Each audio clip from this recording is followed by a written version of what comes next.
to the world that we really mean it when we say all men are created free and equal before the law. As one of the longest-serving attorney generals in American history, Eric Holder has borne that burden. And over the summer, he came to me and he said he thought 6 years was a pretty good run. I imagine his family agrees. Like me, Eric married up. He and his wife, Dr. Sharon Malone, the nationally renowned OB-GYN, have been great friends to Michelle and me for years.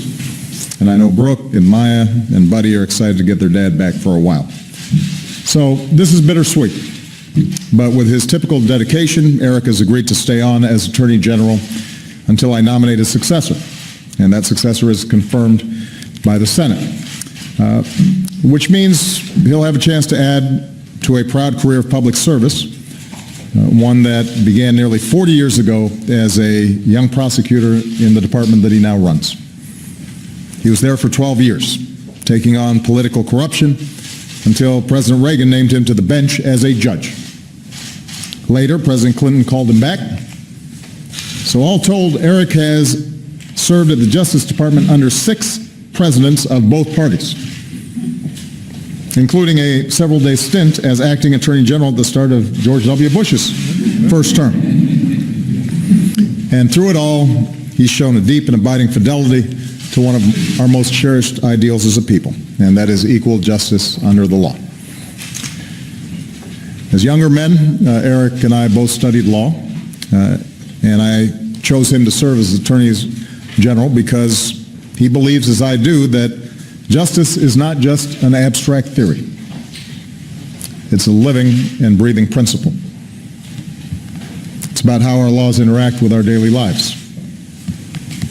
It's about whether we can make an honest living, whether we can provide for our families, whether we feel safe in our own communities and welcomed in our own country, whether the words that the founders set to paper 238 years ago apply to every single one of us, and not just some. That's why I made him America's lawyer, the people's lawyer. And that comes with a big portfolio, from counterterrorism to civil rights, public corruption to white-collar crime, and alongside the incredible men and women of the Justice Department, men and women that I promise you he is proud of and will deeply miss, Eric has done a superb job. He's worked side by side with our intelligence community and the Department of Homeland Security to keep us safe from terrorist attacks and to counter violent extremism.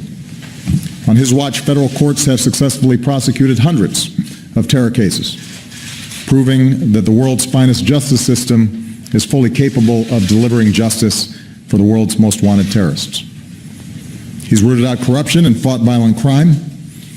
Under his watch, a few years ago, the FBI successfully carried out the largest mafia takedown in American history. He's worked closely with state and local law enforcement officers to make sure that they've got the resources to get the job done.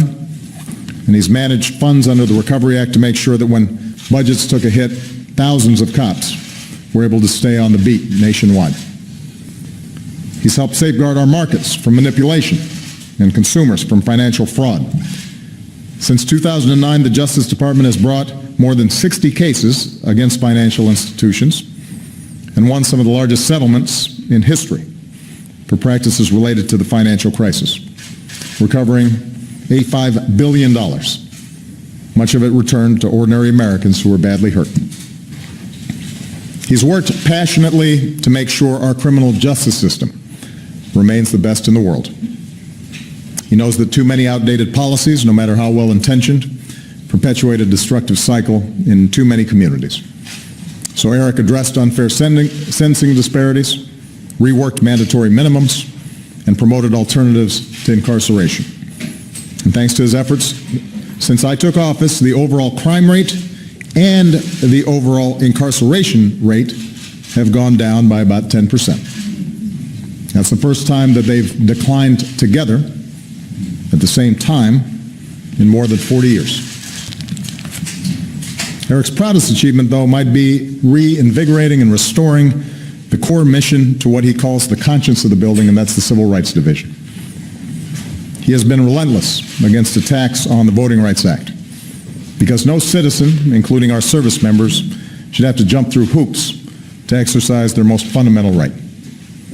He's challenged discriminatory state immigration laws that not only risked harassment of citizens and legal immigrants, but actually made it harder for law enforcement to do its job. Under his watch, the department has brought a record number of prosecutions for human trafficking and for hate crimes, because no one in America should be afraid to walk down the street because of the color of their skin, the love in their heart, the faith they practice, or the disabilities that they live with.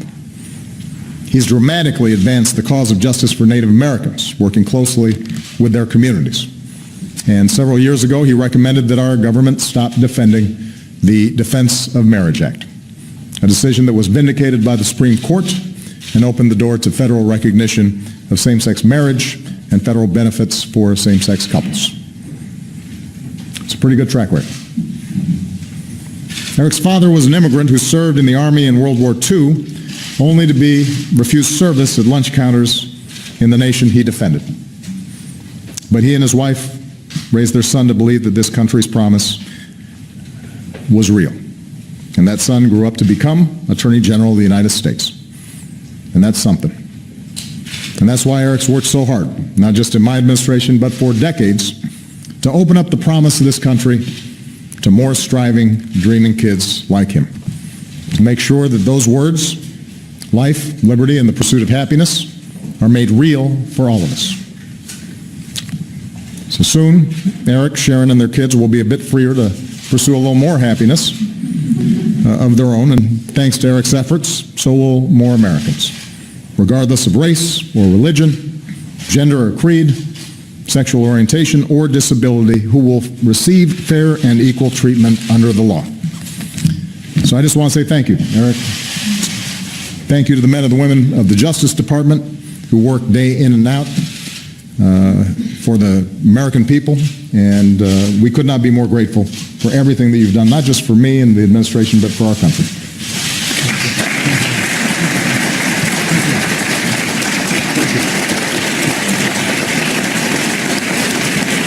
Thank you.